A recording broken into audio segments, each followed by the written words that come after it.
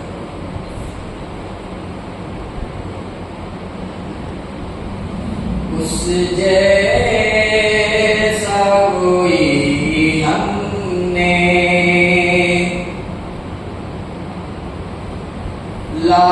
لاچار نہیں دیکھا، اس جیسا کوئی ہم نے، اس جیسا کوئی ہم نے لاچار نہیں دیکھا، اس جیسا کوئی ہم نے لاچار نہیں دیکھا، جس نے بھی مدینے کو ایک بار نہیں دیکھا، جس نے بھی مدینے کو خادم تھا سواری پر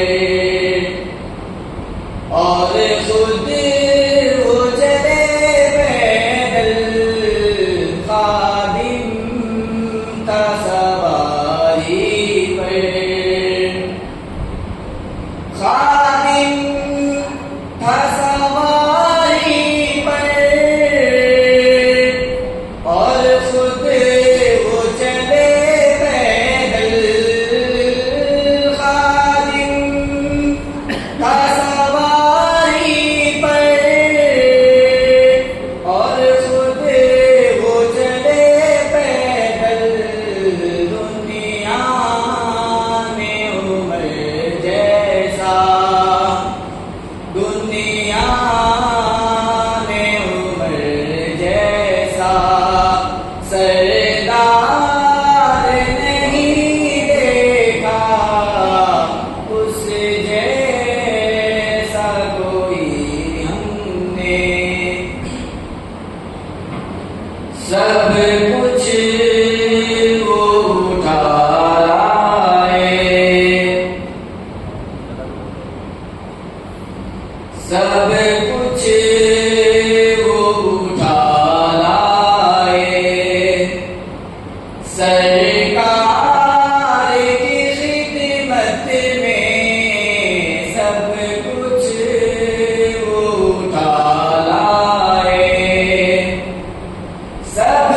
کچھ وہ اٹھا لائے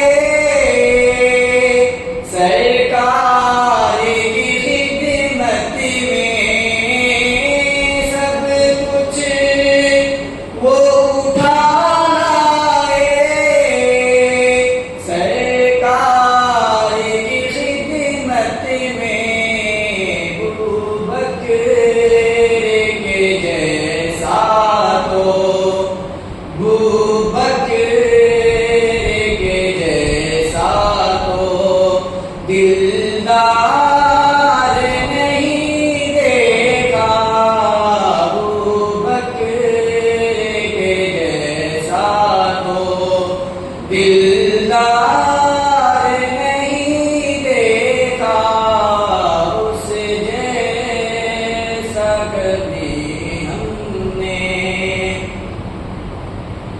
ویسے تو سخی آئے دنیا میں بہت لیکن ویسے تو سخی آئے ویسے تو سخی آئے دنیا میں بہت لیکن ویسے تو سخی آئے دنیا میں بہت لیکن عثمان کی سخاوت سا عثمان کی سخاوت سا میں نے یار نہیں دیکھا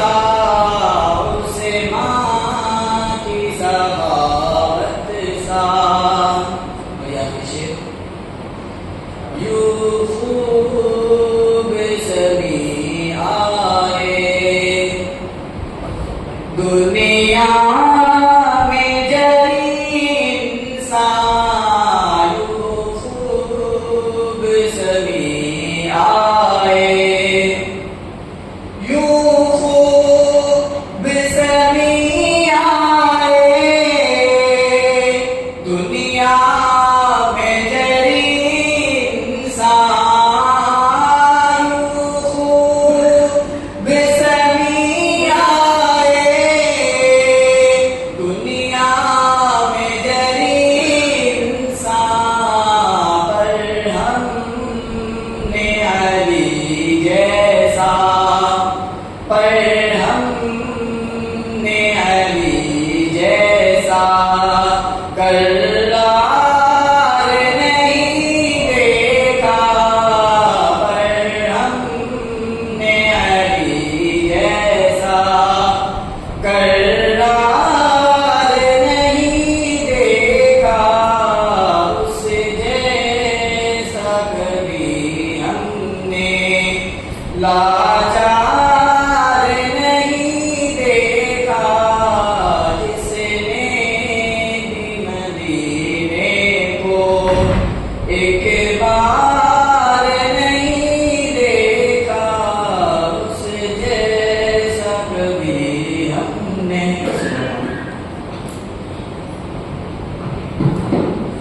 ماشاءاللہ بہت خوب نعت محمد کی نظرانے کے بعد ہم بغیر کسی تاخیر کے پروگرام حضرت مولانا عبدالشکور صاحب کو دعوت دیں گے. اب اس کے ہم ان کا تھوڑا سا تعارف کرا دیں کیونکہ گھر کے لوگ مولانا کی ذات سے واقف نہیں ہیں. ذرا سا مولانا کے سامنے باتیں کرنا ان کی ذات کے سلسلے میں بتانا تھوڑی سی ہماری طرف سے مولانا کو پسند بھی آئے گی لیکن حقیقت یہی ہے اور ان پہ کہنا بھی نہیں چاہیے لیکن حقیقت یہی ہے کہ مولانا بڑے مخلص ہیں ماشاءاللہ. دعوت اسلام کے ایک اچھے استادوں میں ان کا شمار ہوتا ہے.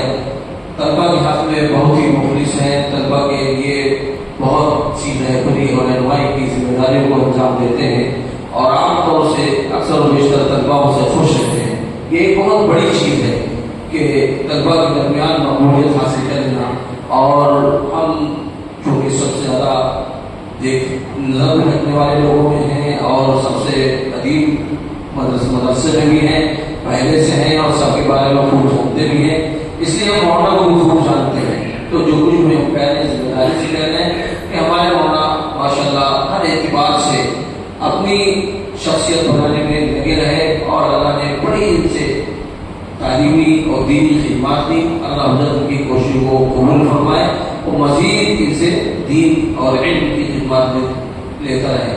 اب ہم بہت ہی ادب کے ساتھ مولانا عبدالشکور صاحب اور برکاتہ سے درخواست کرنے کو تشریف لائے اور موضوع اور عنوان کے مطابق معافی زمین میں تشریف فرمائے، اور ہم سب کو اپنی گفتگو سے بہت ہی زیادہ ہم عرض کریں گے کہ اپنے سلسلے میں اپنی گفتگو سے ہم پر اپنا اثر ڈالیں اور واضح کریں کہ ہم نے جو باتیں عرض کی ہیں کس حد تک یہ درست ہے۔ اور آپ شکر صاحب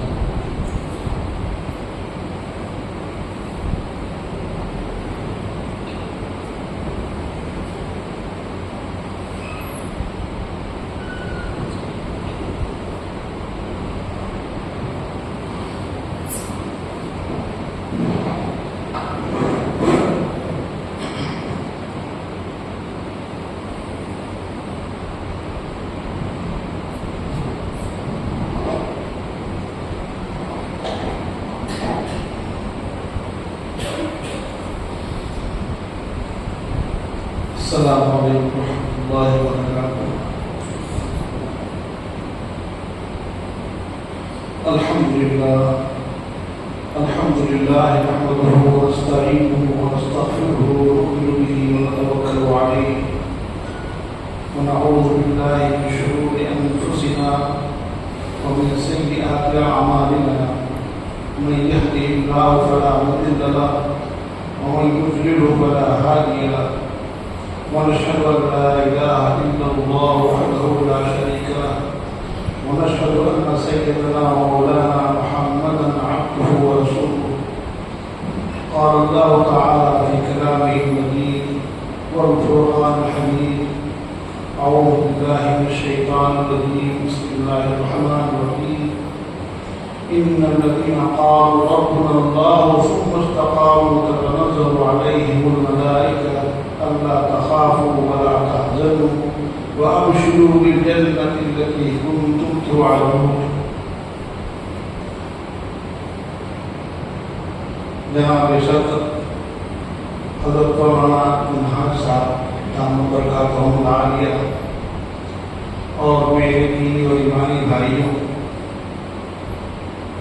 ہمارے بھائی بڑے بھائی حضرت مولانا نے ہمارا تعارف کرایا، آپ کی یہ محبت تھی، آپ کا یہ لگاؤ تھا اس ناچیز سے، ورنہ اس لائق بالکل نہیں تھا۔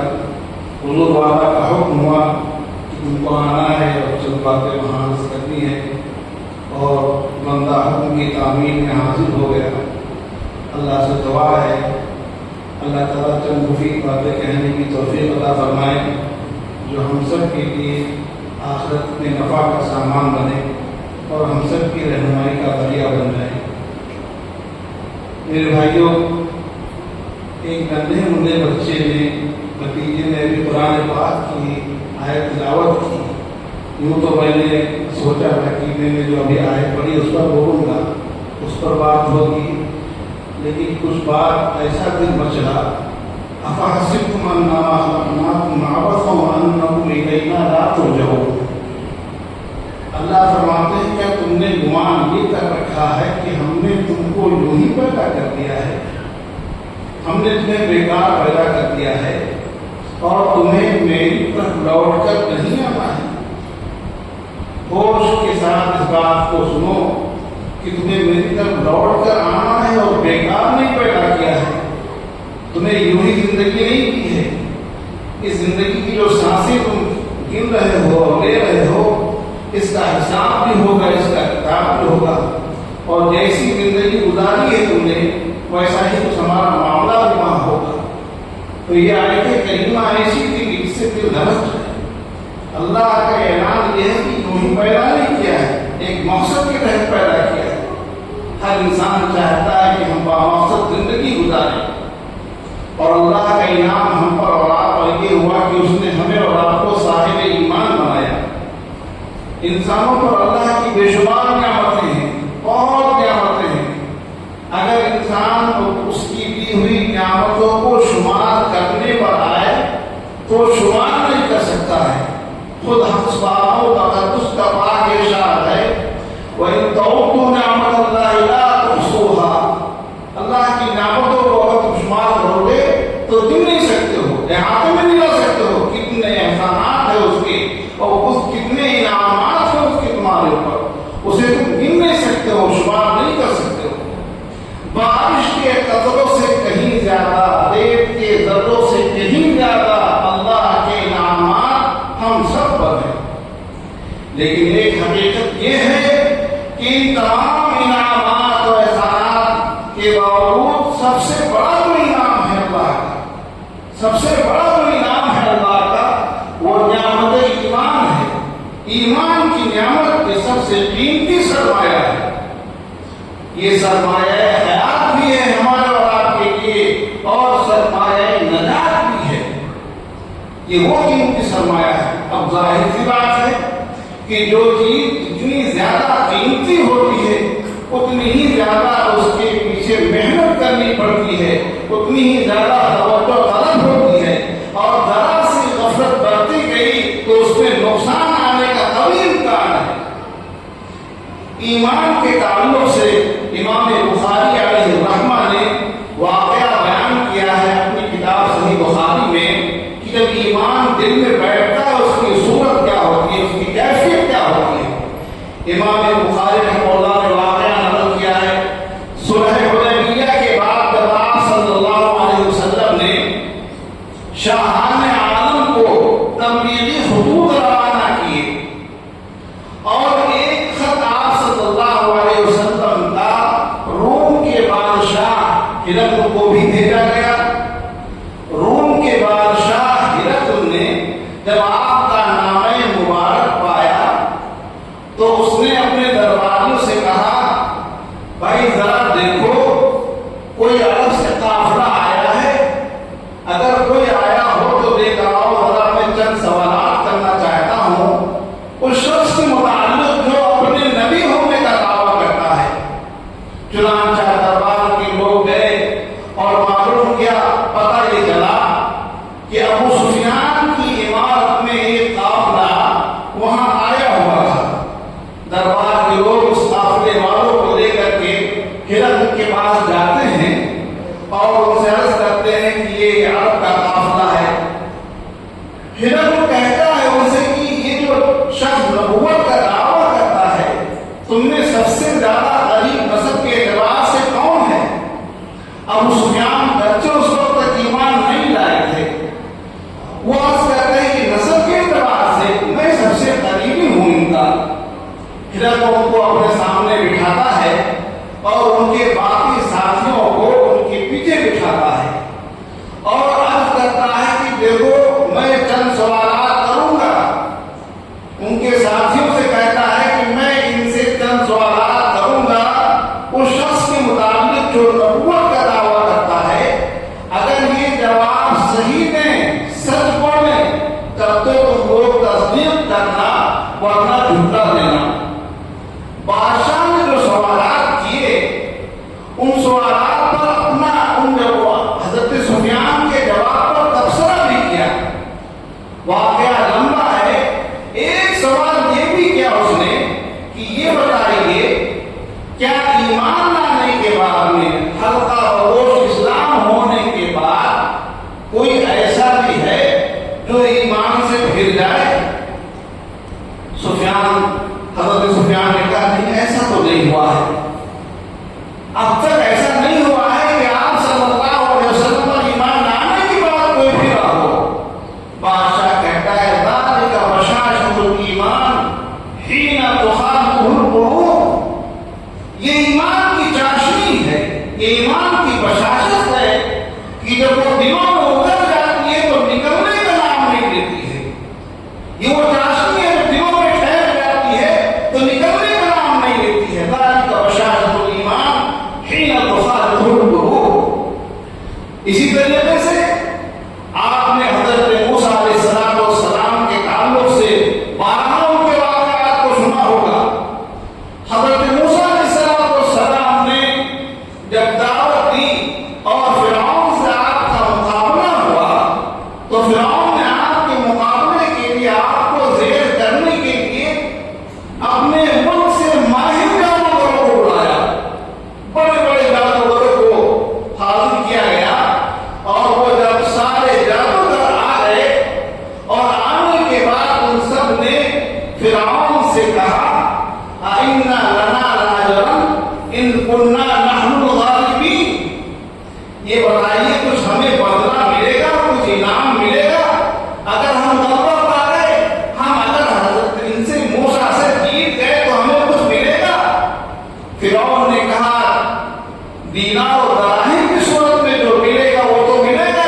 تخیل نہیں آیا کہ یہ سب دیکھ رہے ہیں. ان کو لگا کہ سب صاف ہے، حالانکہ حقیقت میں وہ سب صاف نہیں بنے تھے.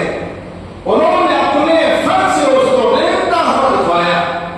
حضرت موسیٰ علیہ السلام نے اللہ کے حکم سے اپنی لاٹھی کو زمین پر ڈالا.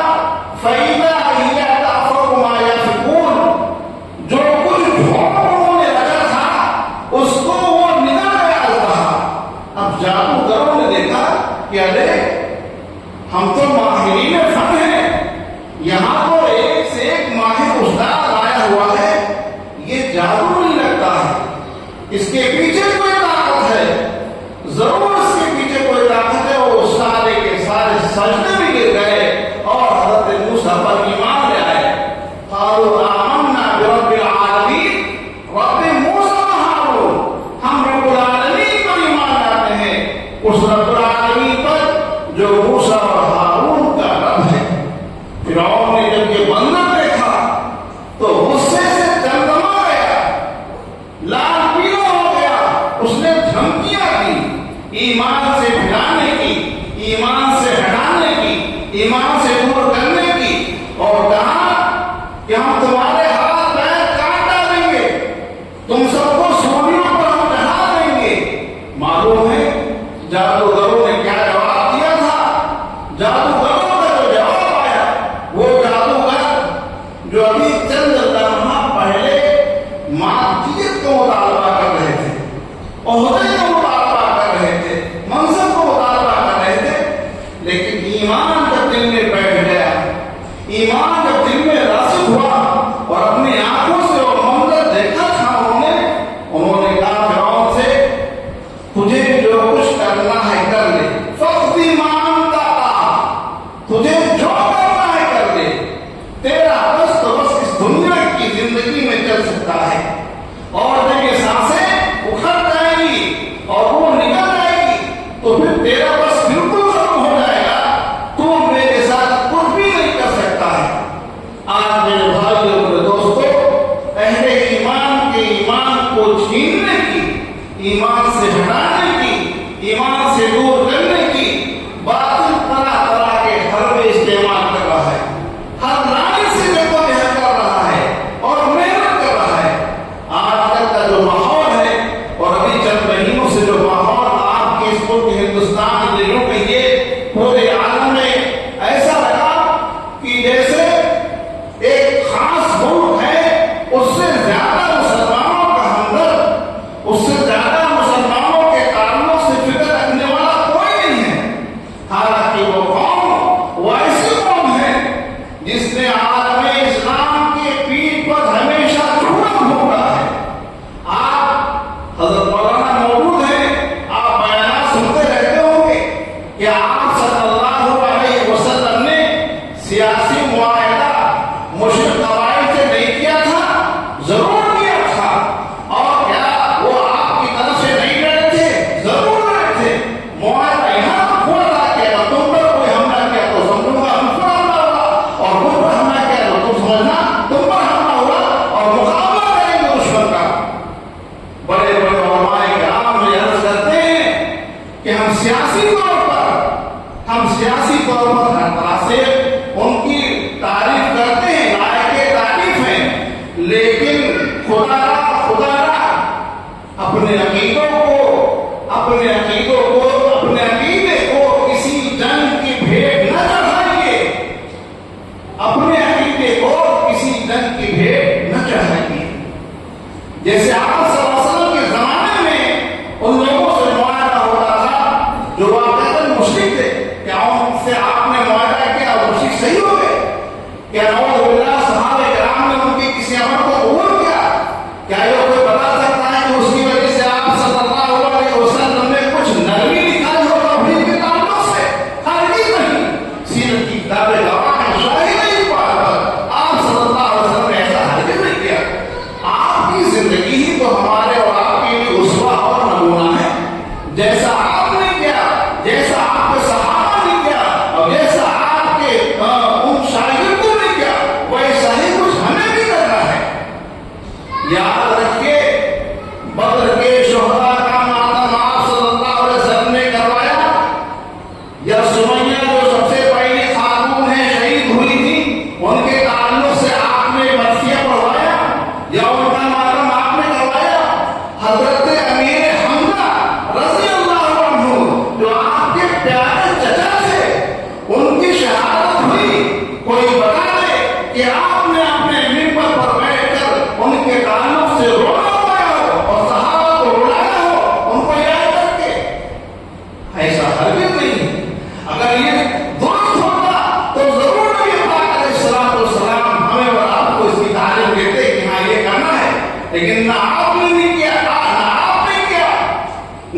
صدیق اکبر نے کیا، نہ حضرت عمر نے کیا، نہ حضرت عثمان نے کیا، نہ حضرت علی نے کیا.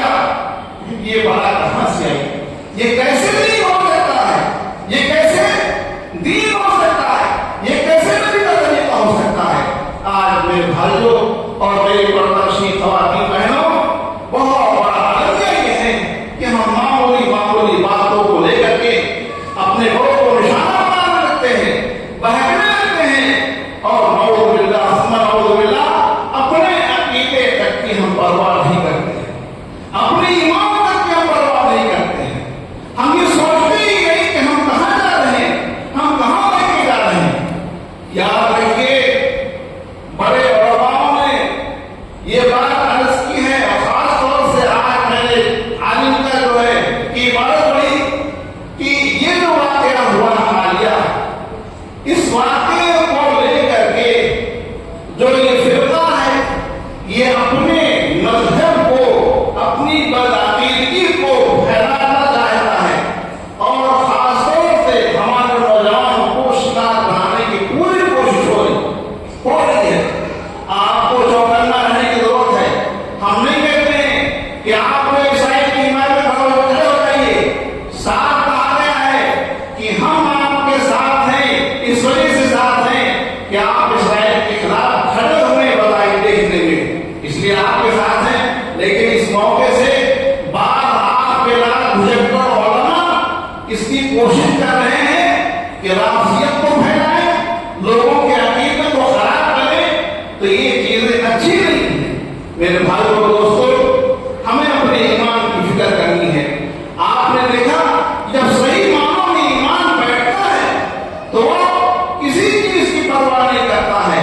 حکومتی سطح پر خواہ ایسے ہی مظالم ہو، کتنا ستایا جائے، تو جان سے مان، چاہے وہ خورتے ہوئے کڑاہ میں ڈالنے کی نوبت آ جائے، جلانے کی نوبت آ جائے، ایمان صحیح معنوں میں بیٹھ جاتا ہے تو دل سے نکلتا نہیں ہے. ایمان کی فکر یہ صحابہ اور انبیاء کرام علیہ السلام کی تعلیمات میں تھے. انہوں نے فکر کیا ایمان کی. اور آپ کے سامنے میں چند واقعات بطور مثال پیش کرتا ہوں. حضرت یعقوب علیہ السلام سے کون نہیں واقف ہے؟ ابو انبیاء ہیں، ان کی اولادوں میں بہت سے انبیاء ہوئے.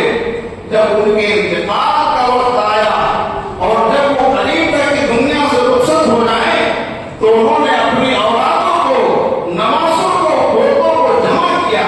اس موقع پر خاص طور سے آدمی جب جمع کرتا ہے تو سوچتا ہے کہ بھائی ہمارے پوتے، ہمارے نواز، ہمارے بچے ہمارے بعد کیا کھائیں گے، کیا پئیں گے، کیا پہنیں گے، زمین کی کاغذات کہاں ہیں. لیکن دیکھیے نبی کی تعلیم، جب حضرت یعقوب علیہ السلام نے اپنے خاندان کو اور اپنے بچوں کو جمع کیا، اور جمع کرنے کے بعد جو آپ نے سوال کیا ان سے، وہ دہرا دینے والا سوال ہے، وہ ایک پیغام ہے مسلموں کے لیے. آپ پوچھتے ہیں ما تعبدون من بعدی، یہ بتاؤ تم لوگ کہ میرے بعد کس کی عبادت کرو گے، کس کی پرستش کرو گے، کس کی پوجا کرو گے. ایک نبی ان بچوں سے پوچھ رہا ہے جو اس کی تربیت میں تھے، جو اس کی نگرانی میں تھے، جس نے ان کو پالا اور پوسا تھا. کیا کچھ کمی رہی ہوگی تربیت میں؟ ہرگز نہیں. کیا تعلیم میں کچھ کمی رہی ہوگی؟ نہیں رہی ہوگی. لیکن فکر مند ہیں دنیا سے جاتے وقت اور پوچھ رہے ہیں بتاؤ میرے بعد کس کی عبادت کرو گے، تم ہم کو بتاؤ کس کو پوچھو گے. اسی طرح سے حضرت ابراہیم علیہ السلام جو جد امجد ہیں، انہوں نے جب اپنے بچے کو اور اپنی بیوی کو مکے کی وادی میں رہنے کا ارادہ کیا اور وہاں سے جب رخصت ہونے لگتے ہیں تو رخصت ہونے کے موقع پر دعائیں مانگی انہوں نے. ان دعاؤں میں ایک دعا یہ بھی ہے وَجْنُبْنِي وَبَنِيَّ أَن نَّعْبُدَ الْأَصْنَامَ، اے میرے پروردگار آپ میری اور میرے اولادوں کی حفاظت فرمانا بت پرستی سے. ایک نبی کہہ رہا ہے وقت جلیل القوم نبی، جس کی اولادوں میں سید الاولین والآخرین ہوئے ہیں، وہ دعا کر رہا ہے اپنے رب سے اے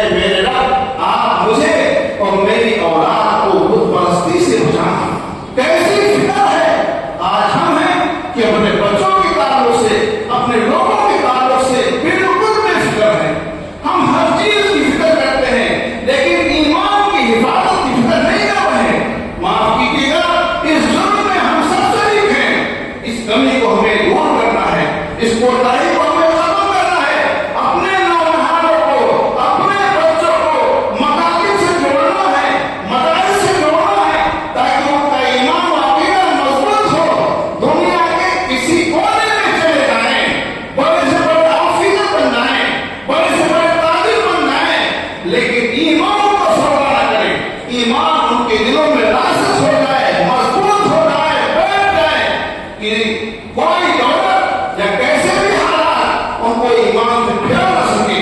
اس کی ہمیں بھی فکر کرنی ہے، آپ کو بھی فکر کرنی ہے، نوجوانوں کو بھی فکر کرنی ہے، اور ماں اور بہنوں کو بھی فکر کرنی ہے۔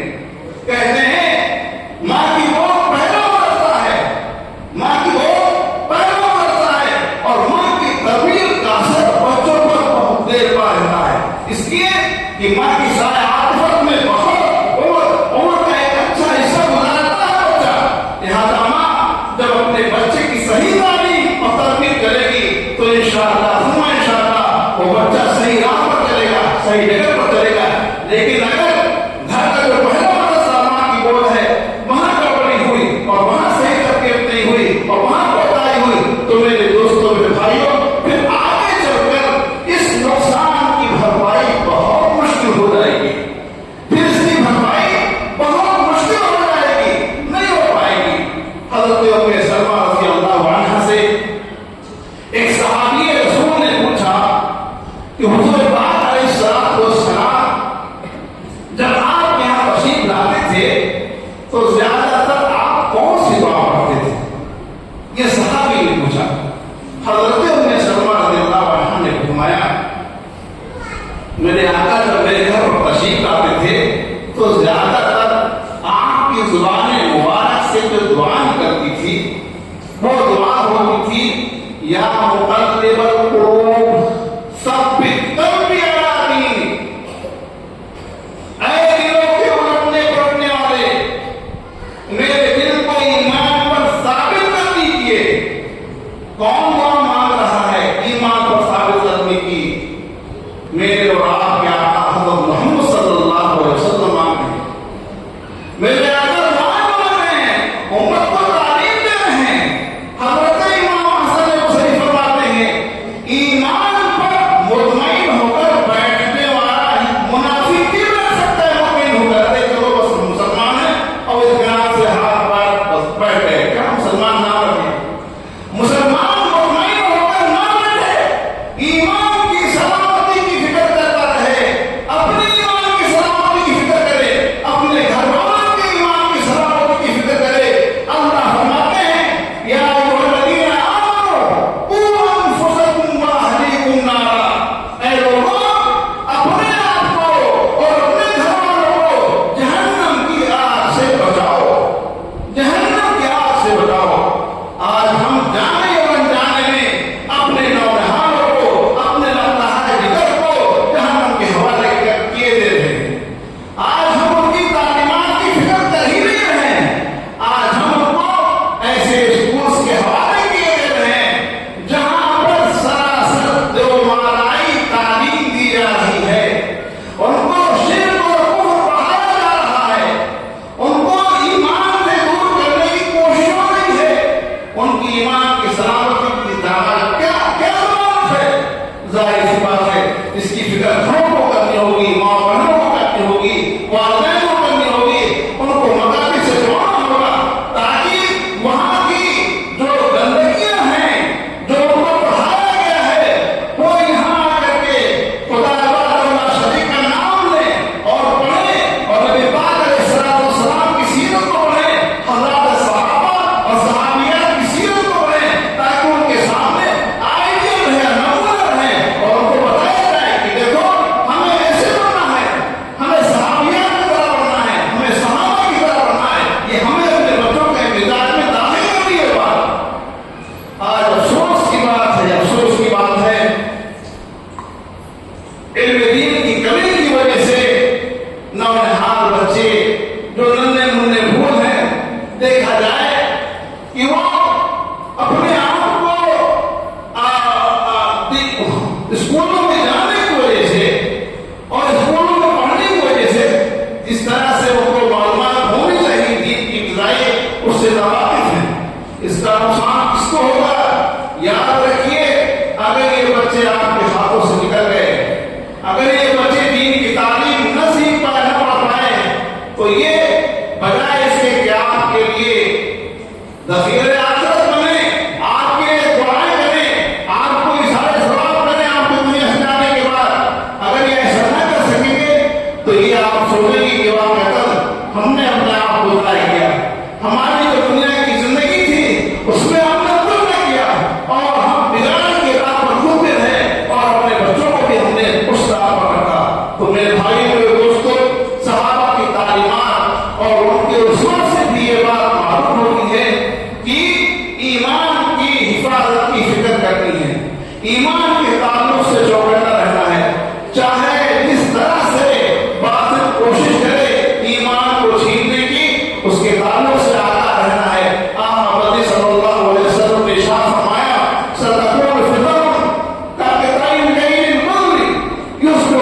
توفیق سے مالا مال فرمائے اور اس سلسلے کو تعبیر قائم رکھے اور اس سلسلے کے قائم کرنے کے لیے جن احباب نے قدم اٹھایا ہے خاص طور پر ہمارے حضرت مولانا اللہ تعالیٰ کو صحت اور عافیت عطا فرمائے. یہ مسجد ایک مرکزی مسجد کی حیثیت ہے. الحمدللہ یہاں پر حضرت مولانا تشریف رکھتے ہیں. دین کے تعلق سے مسائل کے تعلق سے باتیں ہوتی رہتی ہیں اور آپ حضرات ضرور کرتے رہتے ہیں. ہونا یہ چاہیے کہ باقاعدہ طور پر درس قرآن کا سلسلہ بھی کریں. حضرت سے ہم یہ درخواست کریں گے کہ آپ درس قرآن بھی کیا کریں تاکہ یہ جو علاقہ ہے وہ آپ کا خاص طور سے آپ سے جڑا رہے اور ایک عالم سے اور ایک مفتی سے جڑے رہنے میں عقیدے کی سلامتی ہے. اگر اس فکر کے ساتھ جڑیں گے کہ ہمیں کیا کرنا ہے کیا نہیں کرنا ہے کیا حلال ہے کیا حرام ہے اس کی معلومات لیں گے اس کو سیکھیں گے اس کو سمجھیں گے تو انشاءاللہ ہماری دنیا بھی سمجھے گی اور ہماری آخرت بھی بنے گی. اللہ تعالیٰ ہم سب کو کہنے سننے سے زیادہ عمل کی توفیق سے مالا مال فرمائے. وآخر دعوانا الحمدللہ رب العالمین.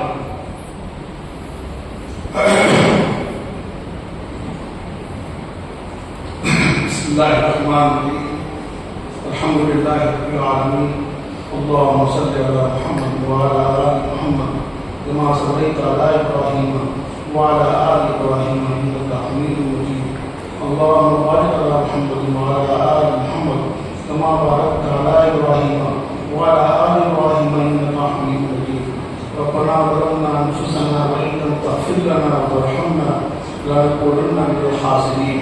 اے اللہ سب خطاؤں کو گناہوں کو ہماری کوتاہیوں کو اور غلطیوں کو معاف فرما دیجیے. بار الہ اپنے رحمت سے اپنے کرم سے اس جلسے کو قبول فرما دیجیے.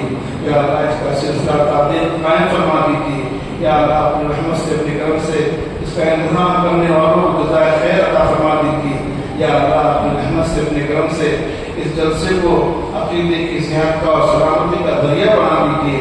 یا اللہ صحیح پیغام کو پہنچنے کا ذریعہ بنا دیجیے.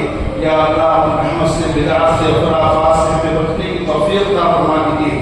یا اللہ اپنے حبیب حضرت محمد صلی اللہ علیہ وسلم کا سچا پکا ہمیں پیروکار بنا دیجیے.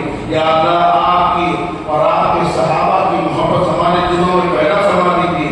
یا اللہ آپ کی اور آپ کے صحابہ کی محبت ہمارے دلوں میں پیدا ہو جائے.